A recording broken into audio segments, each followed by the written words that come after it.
जब इंसान की जिंदगी भूख और उम्मीद के बीच बंद कर रह जाए, तब हर सांस की कीमत बदल जाती है। किसी के लिए भविष्य का ख्वाब होता है, किसी के लिए आज की बस एक रोटी। सोचिए, ऐसी जगह जहां खेलते हुए बच्चों के हाथों में खिलौने नहीं बल्कि टूटी थैलियां होती हैं। ऐसी जगह जहां हर नजर आसमान पर टिकी रहती है। एक दिन का किस्सा सुनिए। आसमान साफ था लेकिन दिलों पर बादल छाए थे। बच्चे आए दिन उसी रास्ते पर बैठते, बुजुर्ग आंखों में इंतजार लिए अपने खेत के कोने पर खड़े रहते, और हर माँ अपने बच्चे को छाती से लगाकर सोचती, शायद आज कुछ मिलेगा। दूर से जैसे कोई सफेद तिनके हवा में तैर रहे हों, लोग चौंक कर आसमान की ओर देख उठते। किसी ने पुकारा, पैराशूट। पैराशूट गिर रहे हैं, और फिर मानो पूरा गांव हिल गया। हर तरफ से दौड़, हर तरफ से चीखें। किसी की चप्पल टूट गई, कोई नंगे पैर दौड़ पड़ा, कोई बच्चा माँ का आंचल छोड़ भागा। सबके जहन में बस एक ख्याल था, ये थैली जो जमीन पर गिरेगी उसमें शायद थोड़ा सा तेल होगा, शायद थोड़ा सा आटा, शायद खमीर। खमीर, इस छोटे से शब्द को हम और आप अक्सर नजरअंदाज कर देते हैं। रसोई में रखा देखकर भी ध्यान नहीं जाता, लेकिन वहां इस खमीर की ताकत ही एक पूरा परिवार बचा लेती है। क्योंकि जब आटा फूलता है तब रोटी बनती है, और जब रोटी बनती है तब भूख से थोड़ी देर की लड़ाई जीती जाती है। एक बच्ची के चेहरे की चमक जब उसने अपनी छोटी मुट्ठी में वह खमीर की थैली थामी थी, आज भी अनकही कहानी बयान करती है। वह दौड़ती हुई माँ के पास पहुंची और बोली, अम्मा, अब हमारी रोटी बड़ी बनेगी। सोचिए कितनी मासूम खुशी थी उस शख्स में, जिसको दुनिया की सबसे साधारण चीज हमारे लिए मामूली लगती है। उस दिन महमूद सबसे आगे था।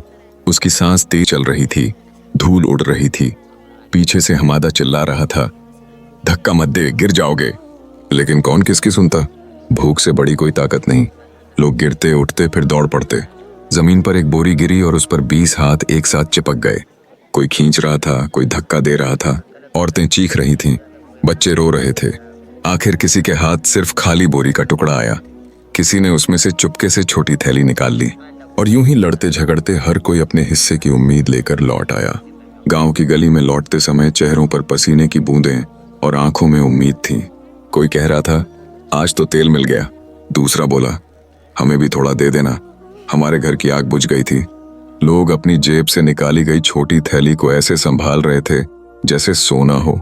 किसी के पास 225 ग्राम का पैकेट था, किसी के पास आधा किलो का, लेकिन वो आधा किलो ऐसा था मानो फतेह मिल गई हो। बड़ी आसानी से हम कहते हैं, भूख लगी है, ऑनलाइन खाना ऑन ऑर्डर कर लो। लेकिन वहां भूख का मतलब है, क्या आज बच्चे बिना खाना सोएंगे या कुछ रोटी मिल जाएगी? हर माँ रात अपने बच्चों का सर सहलाते हुए सोचती है, कल का दिन क्या लाएगा। कुछ लोग कहते हैं जंग मौत लाती है, लेकिन सच यही है कि जंग सबसे पहले भूख लाती है, और उस भूख के आगे हर ताकत हार जाती है। उस दिन लोग फिर बैठे थे। धूप ढल रही थी, छोटी छोटी बातों में भी खुशी ढूंढी जा रही थी। किसी के हाथ सिंपल तेल की बोतल लग गई थी। उसने सबको दिखाकर कहा, देखो, अब सब्जी पक जाएगी।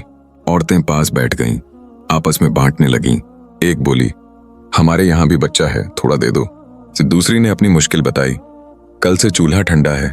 देर रात तक उस एक बोरी के चारों ओर कहानियां बनती रहीं। जैसे छोटे बच्चे अपने खिलौनों पर गर्व करते हैं, वैसे ही यहाँ लोग अपनी थैलियों को सीने से लगाए बैठे थे। उस रात एक माँ ने रोटी बनाई। छोटी थी, सख्त थी, लेकिन उसके बच्चों की आंखों में चमक थी। वे बोले, अम्मा, इस बार रोटी बड़ी है। और माँ ने नम आंखों से कहा, हाँ मेरे लाल, अब भूख से थोड़ी राहत मिली है। उस रोटी के हर टुकड़े ने जिंदगी की अहमियत सिखा दी। इंसान ये जान गया कि जिन चीजों को दूसरों के घर में मामूली समझा जाता है, वही किसी और के लिए नेमत है। समय बीतता रहा। हर बार जब आसमान में पैराशूट गिरता, लोग उसी जुनून और बेबसी से दौड़ते। कभी मिल जाता, कभी कुछ नहीं मिलता, लेकिन हर कोई जानता था कि कोशिश करना जरूरी है, क्योंकि कोशिश ही जिंदगी है। कभी कोई गांव की गली में बैठा कहता, पता है, इस बार हमें 5 किलो आटा मिला। फिर दूसरा जवाब देता, हमें सिर्फ 2 किलो। लेकिन कोई बात नहीं, जब तक सांस है उम्मीद रहेगी। किसी के हाथ अगर कुछ नहीं आया तो बाकी लोग मिल बांट कर खाते, क्योंकि वही इंसानियत असल ताकत दिखाती है। हम में से कितनों को आज तक समझ आया है कि असली भूख क्या होती है। हमने सभी ने कभी ना कभी खाना वेस्ट किया है, प्लेट में बचा दिया, लेकिन वहीं दूसरी जगह लोग प्लेट को चाट रहे हैं ताकि एक दाना भी झाया ना हो। भूख आदमी से सब कुछ कहलवा सकती है। भूख वह ताकत है जो सबसे दयालु इंसान को भी किसी दूसरे की थैली छीनने पर मजबूर कर सकती है। पर साथ साथ यह भूख इंसानियत की सबसे बड़ी परीक्षा भी है, क्योंकि जब कोई भूखा रहकर भी दूसरे को खाना बांटता है तो वही असली महानता है। ऐसे ही कई दिन गुजरे, लोगों की कहानियां बनती गईं। कभी एक पैराशूट मस्जिद के पास गिरा, सब लोग वहीं पहुंच गए। वहां की दीवारें, टूटे पत्थर और उनके बीच छिपे इंसान, हर जगह से आवाजें उठ रही थीं। जल्दी करो, उठा लो, खींच लो। हर बोरी को ऐसे खींचकर खोला जाता था जैसे अंदर खजाना छुपा हो। और सच भी वही था, क्योंकि वह खजाना था किसी की जिंदगी बचाने का सामान। एक दिन एक बच्चा जिसका नाम खलील था, सिर्फ 10 साल का, वह भागते भागते एक बोरी तक पहुंचा।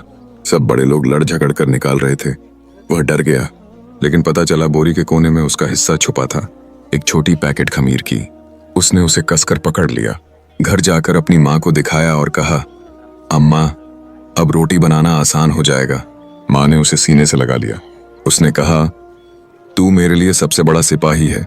उस बच्चे ने उस दिन महसूस किया कि इंसान भूख से भी लड़ सकता है, अगर वह हिम्मत ना हारे। दोस्तों, ये कहानियां दिल को हिला देती हैं। पता है क्यों? क्योंकि हम सब आराम से बैठे हुए सोचते हैं कि दुनिया में भूख एक मामूली समस्या है, लेकिन नहीं, ये वही समस्या है जो इंसान को कंधे से कंधा मिलाकर खड़ा कर देती है या उसे तोड़ देती है।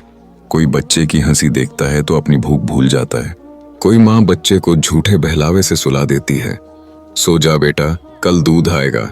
लेकिन उसको भी पता होता है कि शायद दूध नहीं आएगा, फिर भी वह विश्वास बनाए रखती है। रात के अंधेरे में जब गांव में चुप्पी होती है, तब भूख की चीख सबसे जोर से सुनाई देती है। बच्चे सो चुके होते हैं, लेकिन पेट में गड़गड़ाहट माँ को जगाए रखती है। कभी कोई माँ आंसू पोंछते हुए रोटी को आधा करती है और अपने मुंह में डालने से पहले बच्चे को खिला देती है। यही है असली इंसानियत, यही है असली शक्ति। इस भूख के बीच भी उनका प्यार, उनका विश्वास, उनकी दुआएं जिंदा रहती हैं। और हर बार जब आसमान से नया पैराशूट गिरता, तो ये सब कहानियां फिर से दोहराई जाती। वही दौड़, वही चीखें, वही ठोकरें, वही उम्मीद। इंसान गिरता, उठता और फिर से भागता, क्योंकि जिंदा रहना जरूरी है। हर नए दिन के साथ जिंदगी का इतना लंबा इम्तिहान चलता कि लगता ही नहीं कि इसका कोई अंत होगा, पर उस उम्मीद का नाम ही जिंदगी है।